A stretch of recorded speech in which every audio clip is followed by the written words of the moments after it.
다윗도 연약한 인간이었습니다. 다윗은 동굴 안에서 사울을 만났지만 사울의 몸에는 칼을 대지 않고 그의 거독자랑만 배웠던 그였는데 오늘 말씀에서 다윗의 칼은 실제로 나발이라는 이름의 한 남자를 겨누고 있습니다. 나발. 그 한 사람뿐만이 아니라 그의 집안에 속한 다른 남성들까지도 모조리 죽이겠다고 지금 다윗은 허리에 칼을 차고 400여 명의 사람들을 대동하고 길을 떠나는 다윗을 우리는 만나게 됩니다. 흡사 다윗의 이런 모습은 3,000명을 이끌고 다윗을 죽이기 위해 찾아 나서는 사울과 그의 군대 모습과 많이 닮아 있는 것을 우리는 볼 수 있습니다. 얼마 전까지 다윗은 동굴 안으로 걸어 들어온 사울을 죽이지 않고 재판장 되시는 하나님을 그 자리에 초대함으로써 하나님 앞에서 자신의 억울함이 풀리기를 바랐던 자가 바로 다윗이었던 것을 우리는 기억하고 있습니다. 하지만 지금 다윗에게서 그런 모습을 찾기는 힘듭니다. 이처럼 다윗을 보더라도 우리가 한두 번 우리의 감정을 하나님께로 돌리는 일로 우리가 영적 성숙을 이뤘다고는 결코 말할 수 없습니다. 영적 성숙은 우리가 이 땅을 살아가면서 하나님의 부름을 받기 전까지 신자가 걸어가야 하는 그 여정이기 때문입니다. 어떤 이유 때문인지 다윗은 허리에 칼을 차고 400명이나 되는 자기 사람을 이끌고 나발이라는 사람의 목숨을 빼앗기 위해 길을 떠난 것일까요?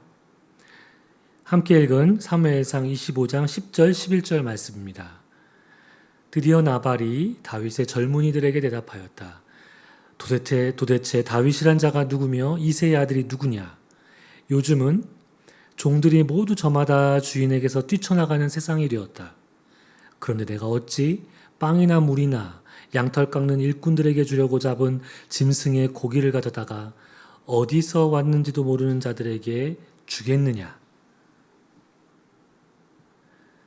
다윗이 동굴에서 사울을 살려준 후에 사울뿐 아니라 자신의 머리에도 기름을 부었던 사무엘은 죽게 됩니다. 사무엘의 장례를 마치고 다윗은 바란 광야로 내려갔습니다. 그런데 늘 사울을 피해서 도망다니는 다윗의 무리에게는 식량이 필요했습니다. 그래서 다윗은 마온이라는 성읍에 살고 있는 갈렙 족속의 나발이라는 사람에게 자기 부하들 중에서 젊은 사람 10명을 뽑아서 그에게 보냈습니다. 나발은 양 3,000마리, 염소 1,000마리를 소유한 그 성읍의 부호였습니다. 다윗은 나발이 양털을 깎는다는 소식을 듣고 자기 사람 10명을 그에게 보낸 것입니다. 양털을 깎는 날이라고 하면은 그날은 바로 축제일이나 다름없는 날이었습니다. 잔칫날이었죠. 환대와 베풀미 있는 특별한 날입니다. 다윗은 환대가 자연스럽게 이루어지는 날에 맞춰 자기 부하들을 나발에게 보낸 것입니다. 다윗은 나발을 만나게 되면 정중하게 그에게 안부와 평안을 빌도록 했습니다. 그리고 나발의 목자들이 양떼를 먹이기 위해서 목초지에 있을 때 다윗의 무리가 그들과 함께 있었던 일을 언급하게 했습니다.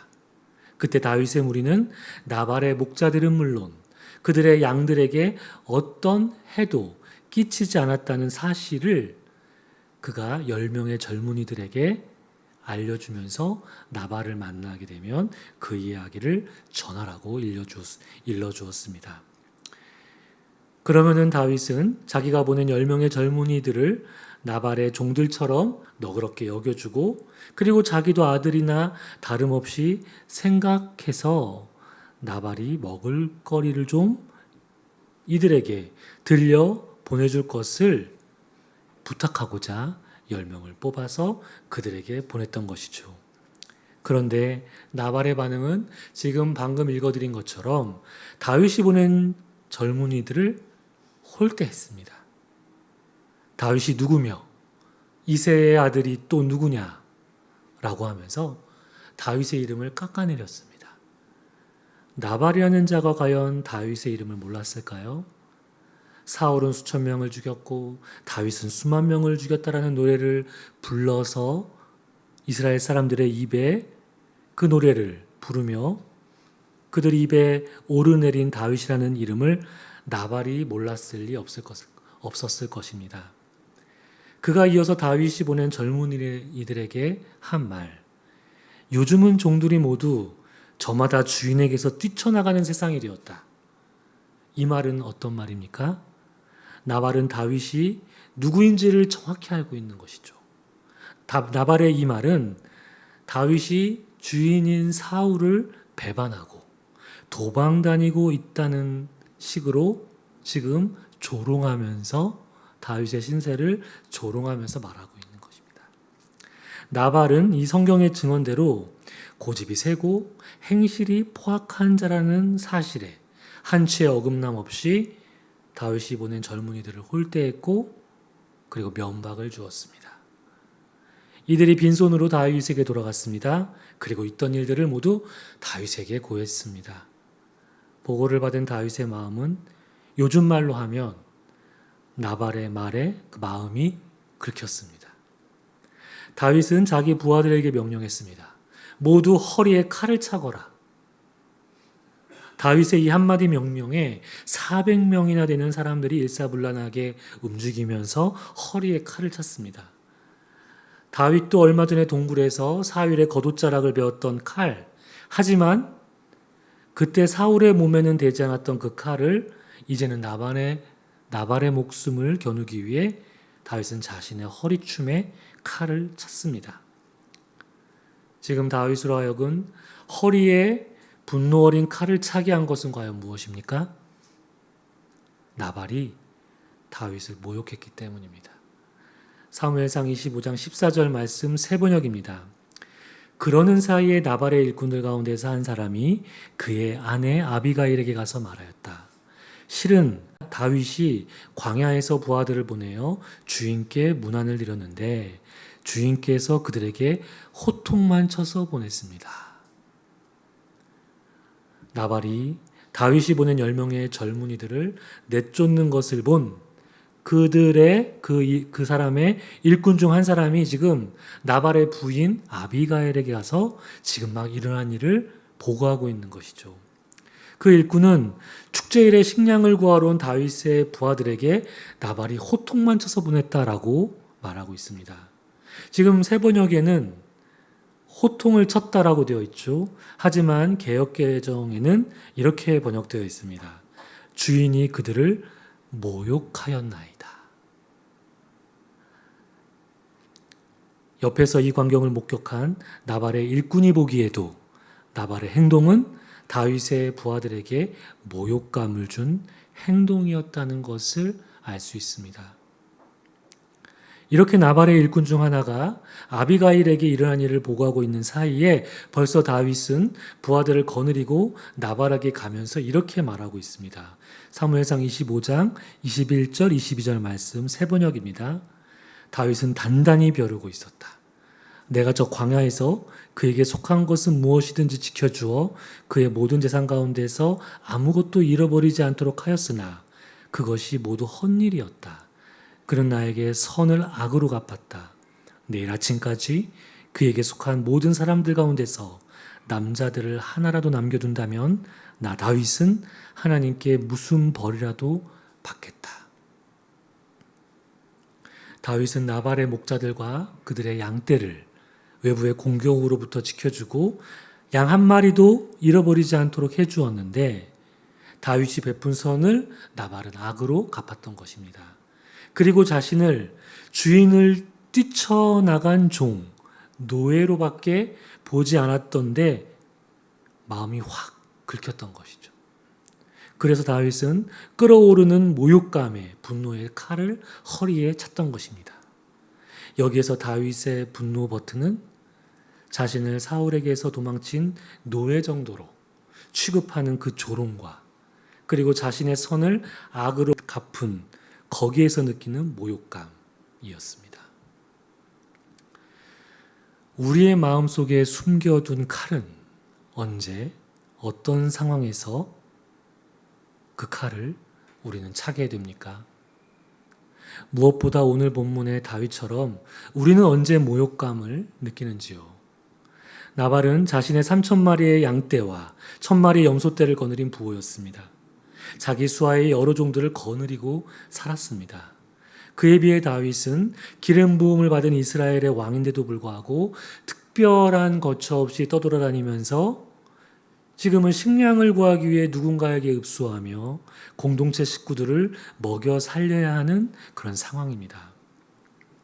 여전히 우리가 살고 있는 이 사회도 어떤 부분에 있어서는 사회적 위치와 재력, 경제적 능력이 상대적으로 그렇지 못하는 사람들에게 모욕감을 주는 일들이 종종 일어나는 경우가 있습니다. 소위 우리가 사회적으로 익히 들어서 알고 있는 갑질이라는 말. 상대적으로 우위에 있는 사람의 행동에 부당한 대우와 횡포, 모욕감을 주고받는 일들이 현재 우리 사회에서도 일어나고 있는 현실을 반영해주는 말일 것입니다. 그래서 그 중에서 누군가는 실제로 분과 앙심을 품고 그릇된 행동으로까지 이어지는 일들이 종종 우리 사회에서 일어나는 것을 우리는 뉴스 보도를 통해서 접할 때가 있습니다. 돈을 주는 만큼 시키는 대로 해야 한다는 그 관념 안에는 돈이 인간의 존엄보다 위에 있는, 그래서 함부로 대해도 된다라는 그런 생각이 잡혀 있는 경우들이 있습니다. 업체와 업체 간의 관계에서뿐만이 아니라 한 직장 안에서도 모욕감을 느끼는 일들이 일어나기도 합니다. 욕설과 성적인 농담이 상하관계에서 남녀 사이에서 버젓이 일어나기도 하고요. 전문적인 능력을 우선시하는 그런 회사 문화 속에서는 늘 비교와 평가가 따라다니기 때문에 나의 최선과 열심이 상대적으로 다른 사람에 비해 인정받지 못할 때 그 결과가 나 자신의 정체성과 연결이 되면서 한순간에 내가 가치 없는 자로 평가받고 스스로도 나 자신을 그렇게 가치 없다라고 생각하게 되는 것. 이런 모습이 바로 우리의 삶에 보이지 않는 그런 모욕감 안에서 그것들을 피하려고 느끼지 않으려고 우리가 아등바등하며 살고 있는 그런 또 하나의 슬픈 우리의 모습이 아닐까 생각을 해봅니다. 우리 자신이 무능력하다라는 그런 인격적인 모독이 그런 상황 속에서 더해지기라도 하면 우리는 깊은 모욕을 느낍니다. 내가 이거밖에 되지 않는가? 마치 주인을 떠나버린 노예 취급을 받는 다윗처럼 말입니다. 사실 원가족에서 혹은 가정 안에서 서로가 서로에게 모욕을 주는 일들이 너무 쉽게 빈번하게 일어나기도 합니다. 부모나 배우자로부터 우리의 약점과 치부를 너무나도 잘 알고 있는 그런 가까운 사람들로부터 말로는 표현하기 힘든 그런 모욕감을 미묘하게 우리가 받거나 혹은 줄 때가 있습니다. 남들은 번듯한 직장에 돈도 잘 벌어오는데 당신은 왜 그 모양이냐? 또 우리 자녀들에게 어떻습니까? 성적이 좋은 친구와 우리 자녀들을 비교하면서 우리도 모름지기 우리 아이들에게 모욕감을 줄 때가 있습니다. 사실 우리는 누군가로부터 모욕을 느끼고 마음속에 벼린 칼을 허리에 찬 적이 있었던 다윗이기도 했고, 한편으로는 누군가의 허리에 칼을 차게 만든 나발이기도 했습니다. 아비가일은 남편 나발이 다윗이 보낸 젊은이들에게 호통만 치고 그들을 모욕했다는 이야기를 전해 듣고 바로 그들이 원했던 음식을 준비하기 시작했습니다. 빵 200덩이, 포도주 2가죽 부대, 요리가 끝난 양 5마리, 볶은 곡식 5세아, 여기서 한 세아는 약 13.5리터라고 합니다. 그리고 건포도 뭉치 100개, 무화과 뭉치 200개. 이 많은 음식들을 여러 나귀에 나누어 실었습니다. 그리고 다윗을 만나기 위해 채배를 마치고 나서는 그 길에 아비가일은 부하들을 거느리고 맞은편에서 오고 있는 다윗을 마주치게 됩니다. 사무엘상 25장 23절 24절 말씀입니다. 아비가일이 다윗을 보고 급히 나귀에서 내려서 다윗 앞에 엎드려 얼굴을 땅에 대고 절을 하였다. 그런 다음에 아비가일이 다윗의 발 앞에 엎드려 애원하였다. 죄는 바로 나에게 있습니다. 이 종이 말씀드리는 것을 허락해 주시고 이 종의 말에 귀를 기울여 주십시오. 아비가일은 다윗을 보자마자 나귀에서 내려 다윗의 발 앞에 엎드려 애원하듯 말을 이어갔습니다.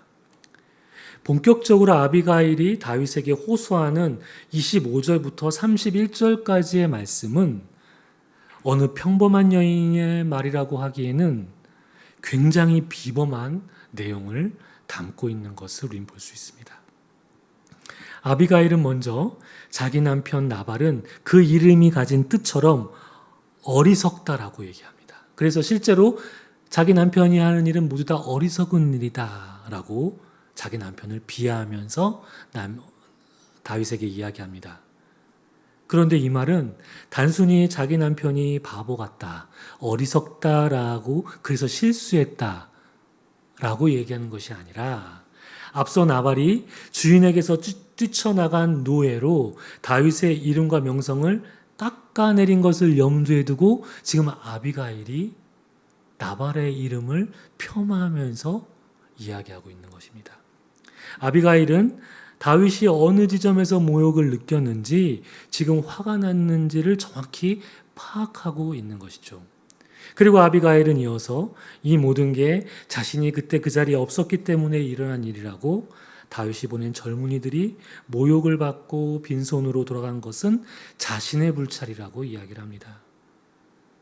근데 이 정도의 말들은 사실 지혜 있는 사람이라면 누구나 할 수 있는 말입니다. 하지만 그 다음에 이어지는 아비가일의 말들은 하나님의 마음으로 그녀가 다윗에게 하는 말처럼 들립니다. 먼저 26절 3반절에서 그녀는 나발과 그 집안의 남자를 죽이려고 온 다윗에게 이렇게 말을 하죠.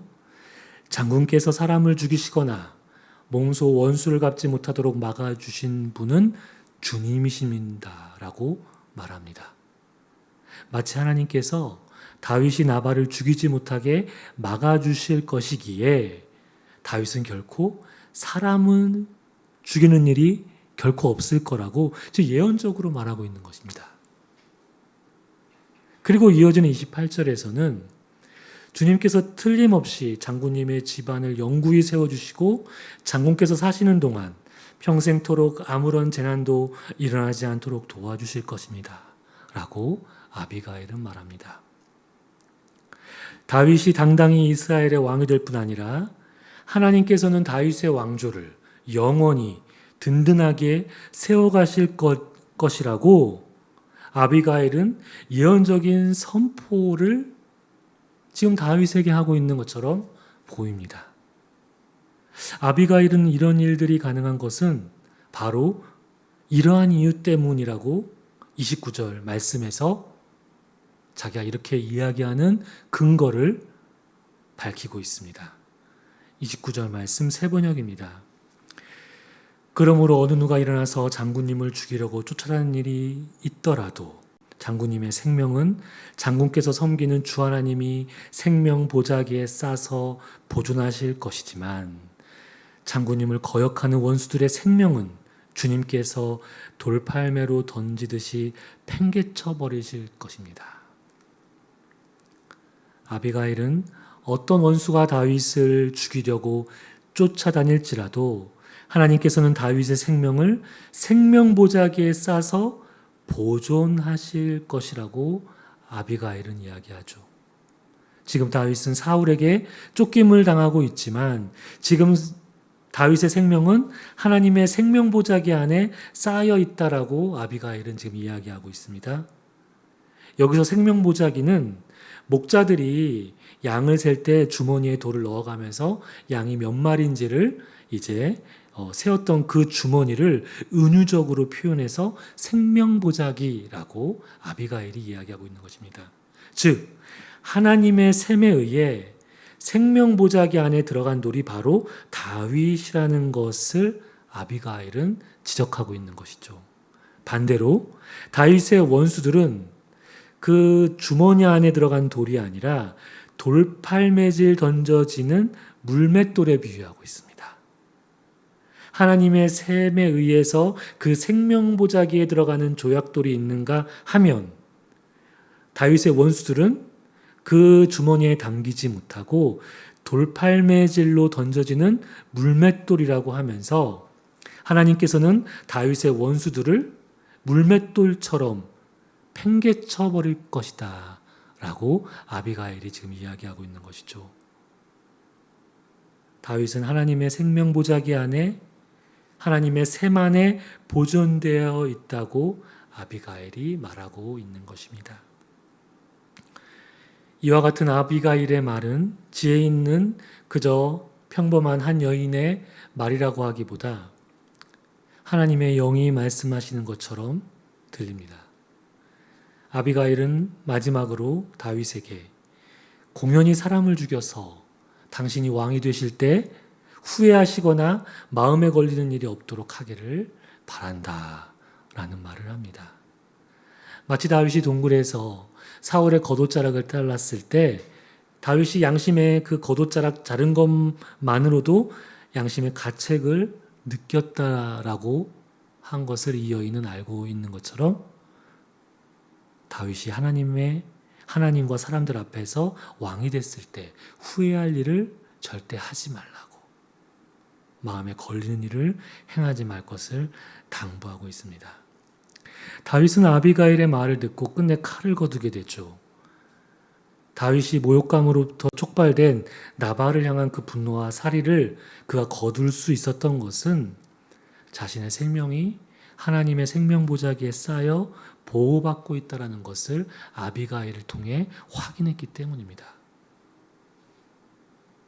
사울을 동굴에서 만났을 때처럼 굳이 자신의 손으로 직접 모욕감을 안겨준 나발을 죽이지 않아도 하나님께서는 자신을 대적하는 원수라면은 하나님께서 그게 사울이 아닌 다른 누구일지라도 나발일지라도 하나님께서는 그를 물맷돌처럼 자신이 직접 처단하지 않고도 하나님께서 물맷돌처럼 밖으로 자신의 원수들을 내던질 것이라는 하나님의 준엄한 손길을 다윗은 신뢰했던 것입니다.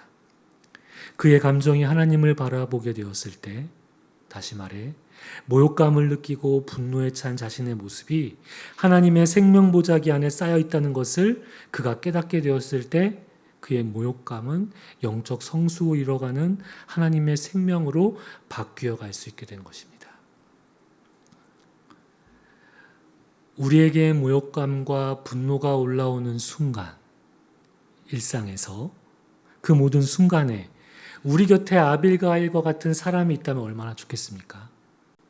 우리의 격한 감정을 하나님께로 바로 돌릴 수 있고 우리의 생명이 하나님의 생명보자기 안에 있다는 것을 확인시켜 줄 수 있는 그 누군가가 우리가 분노하고 모멸감을 느끼는, 모욕감을 느끼는 그 현장에 실제로 있다면 우리를 대적하는 원수들을 하나님께서 물맷돌 던지듯 내동댕이 칠 것을 우리가 그 자리에서 믿음으로 바라볼 수 있게 되는 것을 우리가 도움을 받을 수 있다면 얼마나 좋겠습니까?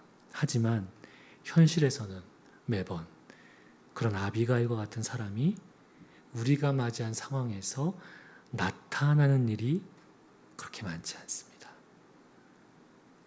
그렇다면 우리는 어떻게 우리의 감정을 영성의 방향으로 바꿀 수 있을까요? 현실의 아비가일이 나타나길 기대하기보다 우리에게는 내면에 아비가일이 있다는 사실을 명심해야 할 것입니다. 다윗을 향한 아비가일의 말은 지혜로 가득한 말들이었고 비범했습니다. 다분히 예언적 선포를 내포하고 있는 말들이었습니다. 그것은 한 여인의 말이라고 하기보다 하나님의 마음이 아비가일을 통해 전달되고 있는 인상을 받습니다. 저는 개인적으로 이 부분을 묵상하면서 우리 내면의 아비가일, 과연 무엇일까요? 즉, 성령 하나님께서 우리와 그렇게 함께 하신다라는 생각이 들었습니다. 즉, 내면의 아비가일은 바로 우리가 분노하고 모욕감을 느끼는 그 상황에서 우리에게 말씀하시는 성령 하나님이십니다. 예수님은 성령 하나님을 가리켜 보혜사라고 하셨습니다.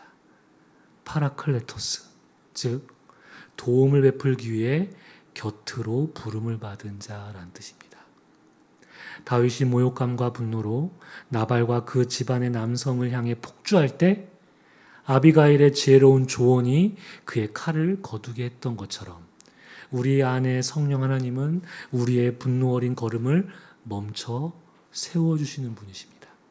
과연 성령 하나님께서 그와 같은 순간에 우리를 도와주시는 분이신가? 우리는 의심하기도 합니다.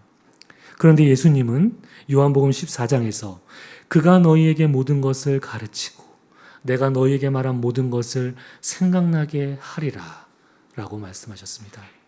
성령 하나님께서는 우리가 모욕감으로 분노에 휩싸였을 때 오늘의 이 설교, 이 말씀을 우리에게 떠올려 주실 것입니다. 원수를 향해 보복하는 것은 내가 아니라 원수를 물맷돌 던지듯 내동댕이 치시는 분은 하나님이시라고 말입니다. 또한 우리는 앞서 몇 달 전에 성령의 열매에 대해서 이 시간에 나눴습니다. 그 중에서 우리는 절제와 인내가 있다는 것을 한번 떠올려 보십시오. 우리는 이런 상황 속에서 인내하고 절제할 때 성령의 열매를 우리 삶 가운데 맺혀갈 수 있다는 것도 알게 됩니다. 무엇보다 우리 예수님께서는 십자가의 모욕을 참으셨습니다. 신적 능력이 있었음에도 불구하고 그것을 밖으로 표출해서 예수님이 처한 그 문제의 상황을 해결하지 않으셨습니다. 왜냐하면 주님은 하나님의 생명보자기 안에 감싸여 있는 방식으로 십자가에 매달려 계셨습니다.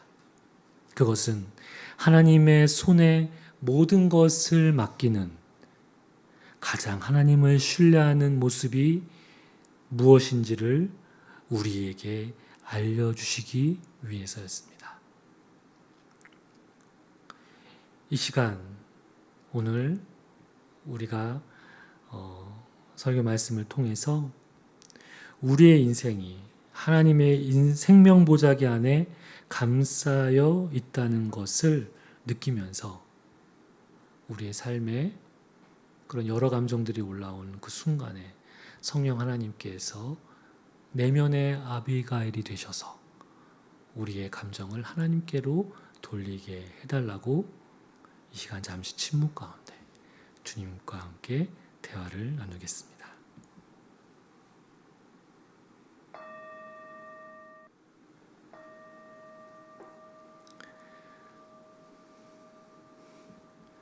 하나님,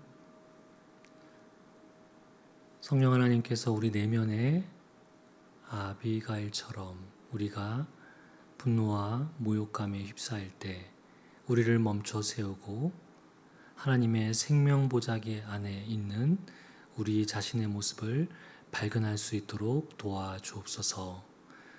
우리는 때로는 누군가가 분노의 칼을 허리에 차도록 만드는 나발이었음을 기억하게 하시고 우리가 있는 그 모든 곳에서 평화할 수 있고 또 평화를 만들어가는 자들이 되게 하여 주옵소서. 예수님 이름으로 기도드립니다. 아멘.